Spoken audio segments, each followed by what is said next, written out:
2017, une année qui a débuté sur les chapeaux de roue avec un record, celui de Robert Marchand. Le 4 janvier au Vélodrome national de Saint-Quentin en Yvelines, le sportif réalise 22,5 km à 105 ans. J'ai pas vu l'affiche les 10 dernières minutes, sinon j'aurais été botté plus vite. Justement, c'est ça que j'attendais, pour aller un peu plus vite, mais j'ai pas vu.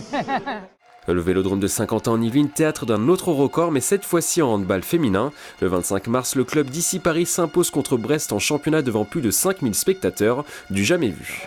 Franchement, une grosse salle, bonne ambiance et je pense que c'est grâce à Saint-Quentin qu'aujourd'hui on a réussi. Et franchement, on avait à cœur de bien faire ici sur le stade Vélodrome et montrer qu'on a des très belles salles à Paris.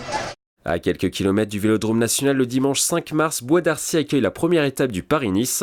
Les 22 équipes cyclistes ont dû affronter le vent et la pluie pendant les 148 km de course entre la vallée de Chevreuse et Plaisir. C'est finalement le Français Arnaud Desmarques qui remporte la course dans les derniers mètres.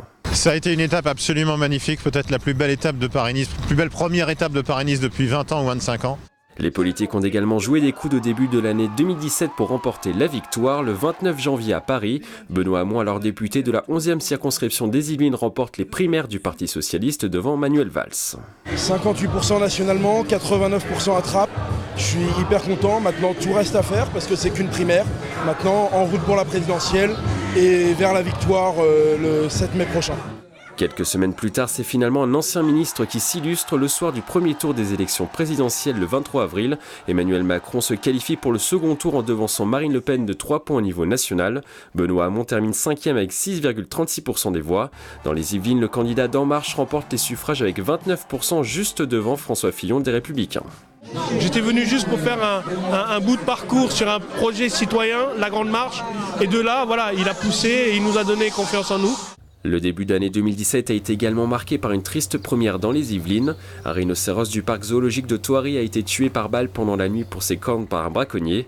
Une des défenses a été sectionnée à la tronçonneuse, un fait inédit en Europe. On part quand même du principe que les animaux qui sont dans un parc zoologique sont protégés justement du braconnage qu'on rencontre dans la nature. Donc là, c'est très très choquant. Dans les Yvelines, plusieurs projets sont sortis également de terre sur les 4 premiers mois de l'année. Saint-Quentin en Yvelines a inauguré en janvier le Ski Cube près de la gare, un incubateur pour l'entrepreneuriat dédié à une trentaine de start-up du territoire. Du côté de Plaisir, les travaux sur les fresques géantes dans le quartier du Valibou ont débuté en avril. Au total, 8 dessins géants imaginés par les habitants seront dessinés dans ce quartier de 4000 habitants d'ici 2020. Le 7 avril, après 5 ans de travaux, le tout premier temple mormon de France métropolitaine a été inauguré au Chesnay en présence de l'ancien candidat à la présidentielle américaine Mitt Romney, membre des Mormons. Coût total de l'opération, 70 millions d'euros entièrement financés par l'Église. Les membres de l'Église ici en France, ils ont l'occasion d'aller au temple à Madrid ou en Suisse, mais finalement, nous avons un temple au Chesnay. Début 2017, le musée de la ville de Saint-Quentin en Yvelines a rouvert ses portes après 18 mois de travaux. 6000 objets sont exposés sur les 280 mètres carrés de la structure. Il y avait besoin de doubler cet espace parce que celui du musée était devenu vraiment très restreint dans l'ancien musée. Ça fait plaisir de voir 1 an et demi de travail, de travaux aussi qui aboutissent.